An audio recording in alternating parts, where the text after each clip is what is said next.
practice number one, obviously a lot of positive things. Like I told our guys, tremendous improvement from practice one in the spring to where we are today.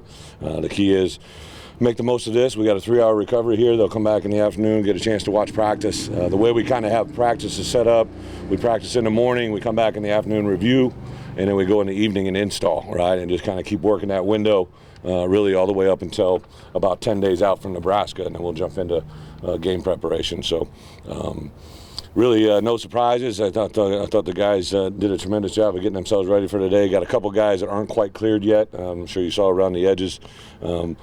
I think by game week preparation, or about 2 weeks from now, we should have everybody full go out there, no matter what, unless obviously we get new injuries or anything like that. So I'm excited about this group, and we'll go from there. Coach, where are you at with your vaccination rate? Yeah, I think we have, as of yesterday, I believe there was 12 that are somewhere between their first and second shot.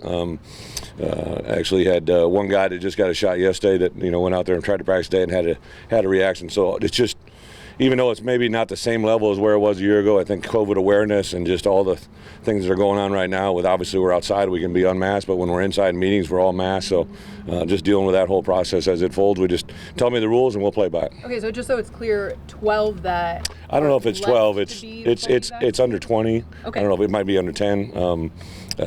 Obviously I'm aware of it, there's a number, but it's kind of fluid, like literally since last week, there's guys that are getting checked off every day. So it's within the cusp. I do believe everybody, by the time we're 2 weeks out from game day, will be vaccinated. Coach, you got the defense. Yeah. Talk about that. Yeah, so Vertus has been a guy kind of jumped out to me since the get-go. I know he started games here on the offensive line. Got great short area quickness, very powerful. I know out of high school they said he was kind of recruited both ways. I just went to him about 2 weeks before summer camp was done. I said, hey, this is kind of what I'm thinking. What do you think? And obviously when I ask guys to change positions, I always put it in their terms and their decision, and he quickly gravitated towards it. I thought actually today went pretty good. I know that the room, the D-line room, took him in with open arms, and I know J-Mo was excited to get him, so just maximizing our roster. Okay. And then Shimon Cooper too. Yeah, Shimon.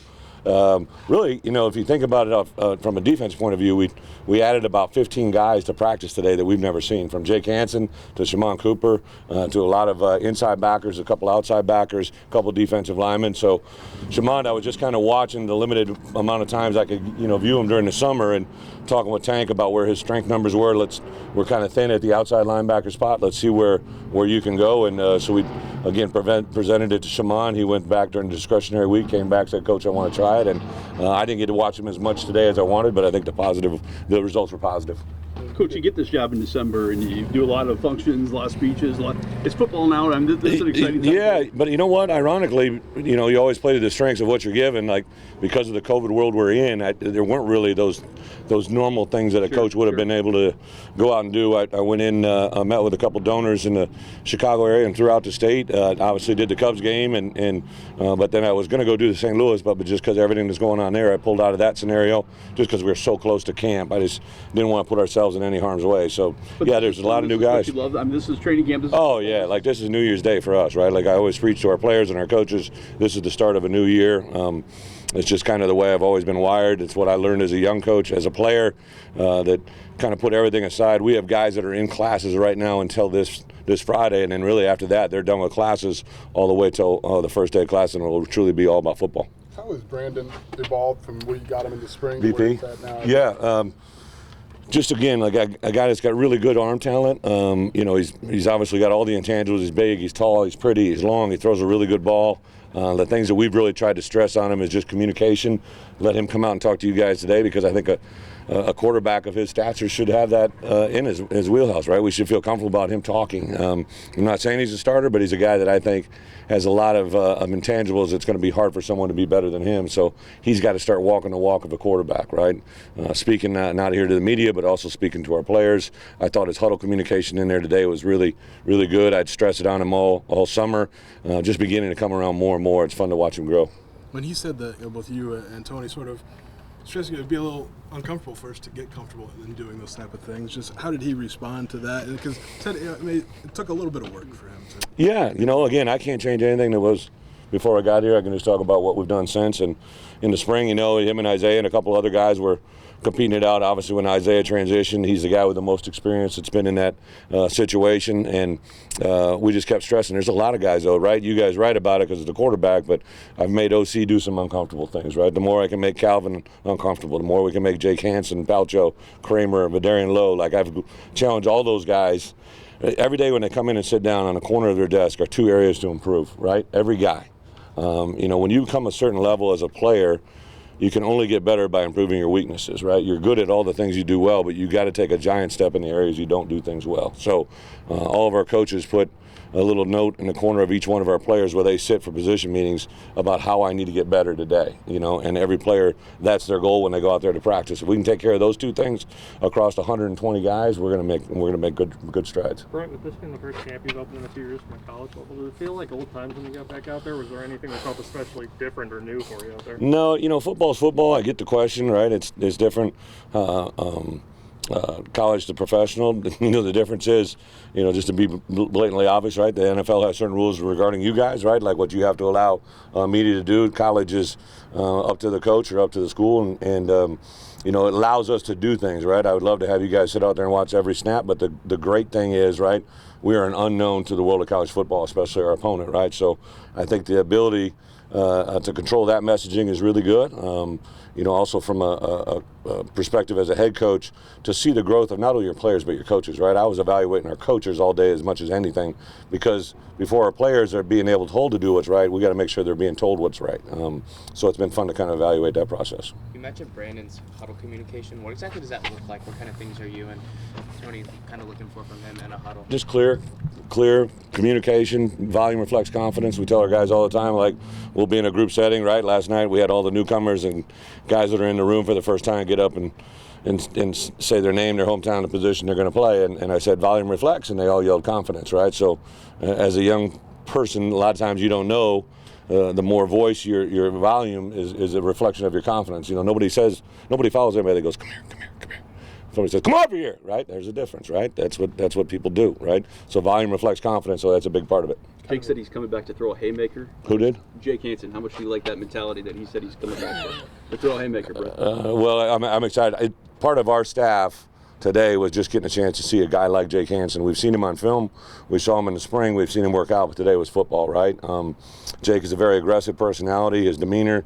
Pat Pearson had given me some stats that, that he'd been able to kind of unearth, like some of the numbers he statistically put up in the world of college football is just incredible, right? You can see the things that he does well, but I think the thing that Jake probably gets excited about is, I think he came into this a little bit different than everybody else. There was a lot of things going on here that he only heard about, and he came here and saw it just a couple days before spring ball, and then he was able to witness it. As frustrating as it was for him not to be out there, he got to see it and observe it, and I think, for the most part, now he's in it fully immersed, and even Tank talked about during the summer his leadership skills coming out during those summer workouts. So I'm just excited to see Jake perform. Kind of a house. We didn't see Crown Taylor out there. Yeah, great question. So CT is actually a little bit limited on. I don't know if it was some lower body extremity, but we were supposed to be in the building at 6:30. He showed up at 7:05, so he then removed himself and a chance to get out here on the field and improve, right? So tell our guys all the time, right? Like, I'm not going to spend time as a head football coach. I want to coach football. I got to recruit. I got to do a lot of things, but I'm not going to spend time trying to be somebody's message keeper, right? Or so as soon as you're late for a meeting, right? So the training room needed him. Training room has to call Coach Walters. Coach Walters has to call me and tell me where he's at. So the easy thing is, a lot of times when you're dealing with players, is to remove them from the thing they love, which is football, and that makes them a little bit more awareness. So I don't think we'll have any more problems. He'll be in there this afternoon. He'll have a chance to get better. Casey Washington just didn't have a helmet today. Yeah, I think he should. He's still in a procedure to return to play. Nothing dramatic. If everything keeps going, I think he should be with us full go Thursday or Friday. Does he have to go through the non-contact practice? Was he behind schedule in that regard? No, just some clearance issues for him. Where we're at. I think the big thing for him is that he was been able to really when he put it out there is when he started working out with our guys, but he really hadn't been involved in the same way that everybody else had. Brett, you talked about the experience and having so many super seniors back, and specifically Tony Adams in the secondary. how important do you think that is to have a guy back there? And he was telling me he's the old head now, so Yeah. he's trying to teach other guys what to do. Right. Well, Tony is a guy I've been very impressive since I got here. He's really a little bit analytical, right? He's a deep thinker, a heavy thought, but he's a guy that wants to win in the worst way. I think since we got here to where we are now as coaches, is if we needed something to be said or something to be relayed or actually something carried across in the locker room, he was as good as anybody at doing that. So huge step forward. We know he's a good player already, but we want to take his play to another level. What do you need out of maybe a top cornerback like him? What are the traits that you're looking for? Well, I think consistency, right? And then I think anytime you're looking at a defense from an offensive point of view, you kind of look either inside out in certain plays or outside in. And if they see a corner that can kind of just take care of that side of the field with a matchup issue or a scheme or a technique, that's a positive thing, right? But if you got one really good corner, right, like when I was at Kansas State, one of my first years coordinating, I had Terrence Newman on this side.